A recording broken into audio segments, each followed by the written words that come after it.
Assalamualaikum warahmatullahi wabarakatuh. Selamat jumpa kembali mahasiswa-mahasiswa FKIP Universitas Jambi yang berbahagia. Kembali kita bertemu pada mata kuliah komunikasi organisasi, di mana untuk topik kita pada kali ini adalah mengenai komunikasi organisasi verbal dan nonverbal. Komunikasi verbal merupakan komunikasi yang menggunakan kata-kata, baik lisan maupun tulisan. Komunikasi ini paling banyak dipakai dalam hubungan antar manusia.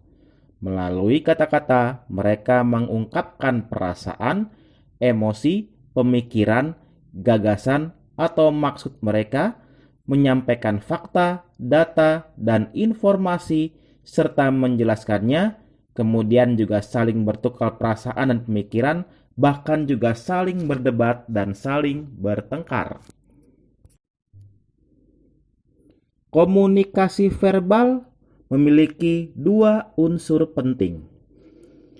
Unsur yang pertama adalah bahasa, di mana bahasa adalah suatu sistem lambang yang memungkinkan orang berbagi makna.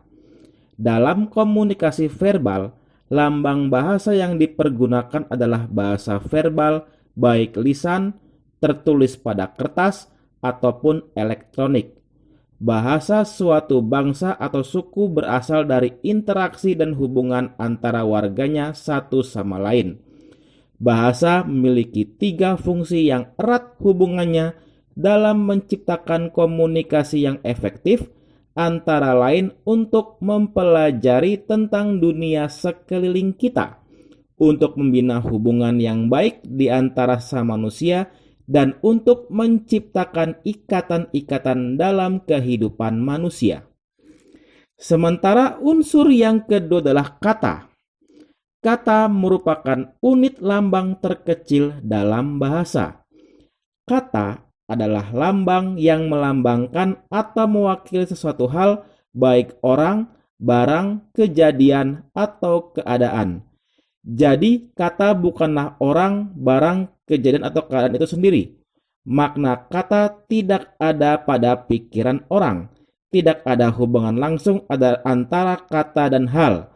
Yang berhubungan langsung hanyalah kata dan pikiran orang. Komunikasi verbal dapat dibedakan menjadi dua bentuk, yaitu komunikasi lisan dan komunikasi tulisan. Komunikasi lisan merupakan sebagai suatu proses di mana seorang komunikator berinteraksi secara lisan dengan pendengar untuk mempengaruhi tingkah laku penerima atau komunikan. Komunikasi lisan berbentuk percakapan interpersonal secara tatap muka atau melalui telepon, radio, televisi, dan lain-lain. Sementara komunikasi tulisan terjadi apabila ada keputusan yang akan disampaikan oleh pimpinan yang disandikan dalam simbol-simbol yang ditulis pada suatu kertas atau pada tempat lain yang bisa dibaca dan kemudian dikirimkan. Komunikasi tertulis dapat berupa surat, memo, buku petunjuk, gambar, dan laporan. Sekarang kita masuk kepada komunikasi nonverbal.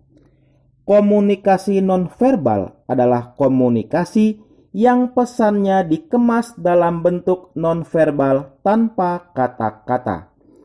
Di dalam kehidupan nyata, komunikasi nonverbal jauh lebih banyak dipakai daripada komunikasi verbal.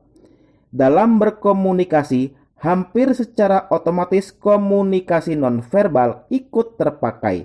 Karena itu, komunikasi nonverbal bersifat tetap dan selalu ada. Komunikasi nonverbal lebih jujur mengungkapkan hal yang mau diungkapkan karena bersifat spontan. Komunikasi nonverbal adalah sebuah adalah semua aspek komunikasi selain kata-kata itu sendiri. Ini mencangkup bagaimana mengucapkan kata-kata, fitur lingkungan yang mempengaruhi interaksi, dan benda-benda yang mempengaruhi citra pribadi dan pola interaksi. Komunikasi nonverbal terdiri dari beberapa bentuk, di mana dapat berupa bahasa tubuh, tanda atau sinyal, tindakan atau perbuatan atau aksi, dan juga dapat berupa objek. Komunikasi nonverbal memiliki 4 fungsi. Yang pertama adalah meyakinkan apa yang diucapkannya atau repetition. Yang kedua, menunjukkan perasaan dan emosi yang tidak bisa diutarakan dengan kata-kata atau substitusi. Yang ketiga, menunjukkan jati diri sehingga orang lain bisa mengenalnya atau identity. Dan yang keempat, menambah atau melengkapi ucapan-ucapan yang dirasakan belum sempurna. Demikian pembahasan kita mengenai komunikasi organisasi verbal dan nonverbal. Terima kasih atas perhatiannya. Semoga bermanfaat untuk kita semua. Wassalamualaikum warahmatullahi wabarakatuh.